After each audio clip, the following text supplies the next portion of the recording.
السلام عليكم ورحمة الله تعالى وبركاته. معكم مصطفى العسري، عضو في مكتب جمعية المدرسة العتيقة أتيزا جامعة هلالة إقليم شتوكا إتباها. كما كتشوفوا اليوم الحمد لله حاضرين كمدرسة ديال تيزا في هذا الموسم الديني السنوي 2025 الحمد لله.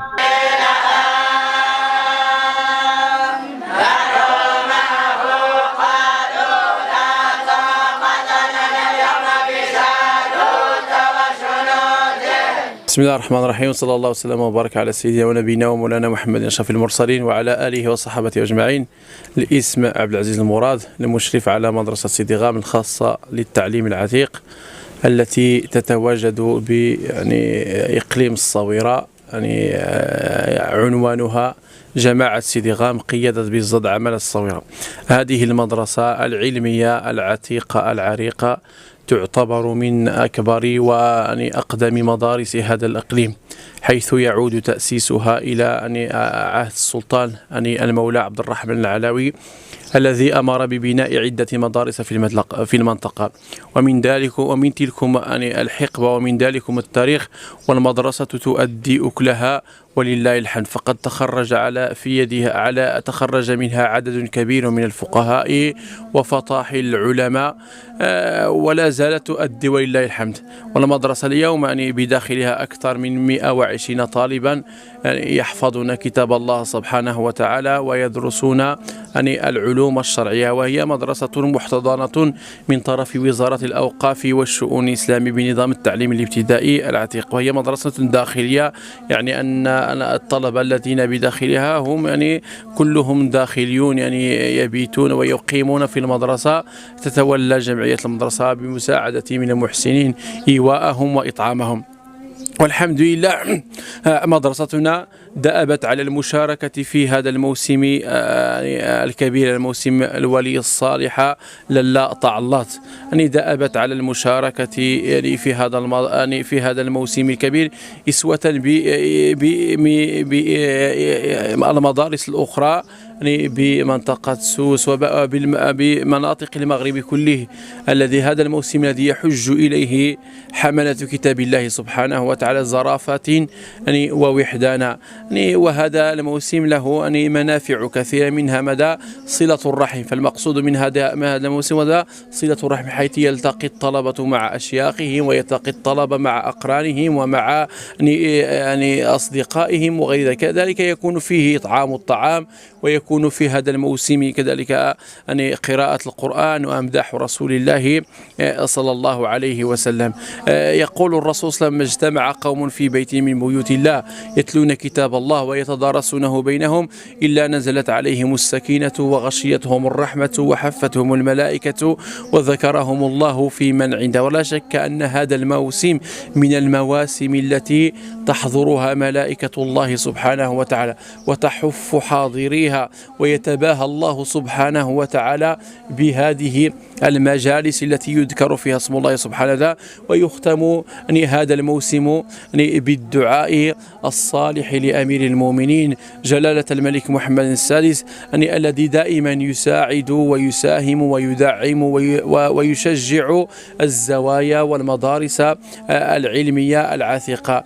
الحبيب أرسموك من المدرسة العلمية العلمية عتيقة بإقليم شيشاوة. من المناسبات التي عودتنا بهذه المنطقة، منطقة سوس العالمة، ونتصرف بالحضور فيها، وهي مناسبة ساهمت في تفعيل الصلات العلمية بين جميع مناطق المغرب ومنطقة سوس. حقيقة هي فرصة يتلقى فيها العلماء والفقهاء والمحسنون من كل مناطق المغرب، ويتجدد فيها التواصل الذي هو ظاهرة تساهم في كسر الحواجز العلمية بين الشمال والجنوب، وهي فرصة يتلقى فيها التلاميذ كذلك من طلبة المدارس العلمية العتيقة بشيوخهم، وهي فرصة حقيقة تفوق كل التقديرات، ونرجو الله تعالى أن يتقبل من المحسنين وممن ساهموا في إقامة هذا اللقاء المبارك. ولا يسعنا إلا أن نرفع الدعاء، من كانت له دعوة خالصة فليجعلها للأمير. نرجو الله تعالى لصاحب الجلالة أن يمتعه بالصحة والعافية، وأن يقر عينه بولي عهده، وأن يسد أزره بشقيقه المولى الرشيد. السلام عليكم ورحمة الله تعالى وبركاته. حسين أكرم، مرشد ديني بإقليم الشتوكا إتباها. بسم الله الرحمن الرحيم. لا شك أن النصوص العالمة تعج بالمواسم الدينية، حتى لا تكاد تجد كل قبيلة إلا ولها موسم ديني خاص بها، سواء كان تجاريا أو صوفيا أو قرآنيا. غير أن أشهر هذه المواسم على الإطلاق هو موسم الولية الصالحة لاله تعلت المتوفاة سنة 1207 هجرية، وبعد وفاتها تقريبا ب48 سنة استحدث هذا الموسم الديني لأول مرة. ومن ثم فإن هذه الذكرى أي موسم هذه السنة 2025 الموافق لسنة 1446 يصادف الذكرى 190 تقريبا، إذا أزلنا سنتين يعني لوباء كورونا وفق تقدير الحساب الرياضي. وهذا الموسم كان في الوهلة الأولى خاص بالمدارس العتيقة الهشتوكية، حيث تجتمع فيها 6 مدارس أو 7 مدارس وهكذا دواليك، حتى وصلت إلى تقريبا 20 مدرسة فيها هشتوكة. ثم بدأت بعض المدارس الأخرى تنضاف إليها في الأحواز أو في المدن المجاورة كترودانت وتيزنيت وإتبع عمران. ومن ثم أصبح موسما كبيرا منذ التسعينيات واستمر، وما من يوم إلا والذي بعده أكثر منه تداولا وشهرة وكثرة للطلبة، حتى انضم في سنة 2018 مجموعة من المدارس العتيقة بأوسرد بالصحراء المغربية، بل تجاوز ذلك حتى نسمع بأن بعض المدارس في إفريقيا بدأت تشترك يعني في هذا الموسم الديني. ومن ثم فإن هذا الموسم كان في الوهلة الأولى يعني محليا، ثم أصبح جهويا، ثم أصبح وطنيا، والآن والحمد لله أصبح دوليا.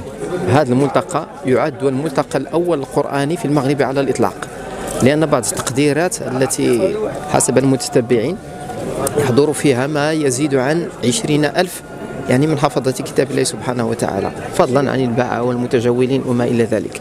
وهذا الموسم يعني فيه 3 أنواع من المواسم. كاين واحد الموسم اسمه الموسم الصوفي، يجتمع فيه فقراء الدرقاوة وفقراء الناصرية وفقراء مجموعة، وحضرت فيه مرة واجتمع فيه ما يقرب من 1000 من المريدين يعني، وهذا يكون في الخميس الأول من فبراير. ثم الموسم ديال الطلبة يعني يكون في الخميس الأول من مرس الفلاحي. ثم موسم النساء الذي يكون بعد هذا الموسم، بمعنى 3 مواسم دينية. هذا إذا باختصار بإجمال أهم الأمور التي تحدث فيها في هذا الموسم الديني القرآني. ولا شك أن في هذا الموسم مجموعة من العادات والتقاليد. أهم هذه العادات أن كل مدرسة لا بد أن تقرأ سورة ياسين أمام ضريح الولية الصالحة، ويدعون لها يعني بالأجر والثواب، لأنها كانت رحمة الله سبحانه وتعالى عليها كانت تحب الطلب كثيرا، وهذا السر انغرس في روحها وظهر لنا ذلك بعد موتها. وكذلك نظام تحزبت، حيث أن مجموعة من المدارس تسجل وفق لائحة خاصة تشرف عليها المندوبية الإقليمية للشؤون الإسلامية، والمدارس التي سجلت هذه السنة تقريبا 100 تجاوزت 100، وفي كل مدرسة ينادون عليها بنوبتها ثم تأتي بمجموعتها وتقرأ ربعا. إلا أن مدرسة سيدي الزوين تنفرد بواحد الخصيصة والحمد لله ما زالت مستمرة فيها، وهي أنها تقرأ بالقراءات ال7 جمعا يعني، وهذه انفردت بهذه المدرسة عن سائر المدارس. ولذلك يعني إذا وصلت نوبتها في أي موسم من المواسم، حيث حضرنا لها العام الماضي قرأوا ربما أفلا يعلموا وهم الذين ختموا السلك ثم تتناوب السلك مرة أخرى. وهذا العام يعني سيبدأون بحزب إنما يستجيب، وغالبا ما يقرؤون 15 حزبا على طريقة تحزبت. ومن ثم فإن هذا الموسم له خصال عديدة، فيه التزاور وفيه الكرم وفيه الإحسان وفيه حتى هذه المدرسة التي نتواجد فيها، وهي مدرسة يتزلتن بقبيلة حاحة تحت إشراف عميدها الفقيه جزاه الله خيرا. يعني كانت تجمع مجموعة من المدارس في عبدة وشياضمة وحاحة، يعني لا يمكن أن لا تراه في تعلط. حتى كاين واحد الطريفة كتقول بأنه إلا ما شفتي شي طالب في تعلط عارف بأنه ميت، بالدلالة على أنه لا يمكن لأحد أن يجلس لتعلط. هذا إذا باختصار ما يتعلق بهذا الموسم. نسأل الله سبحانه وتعالى أن يوفقنا لما فيه الخير، والسلام عليكم.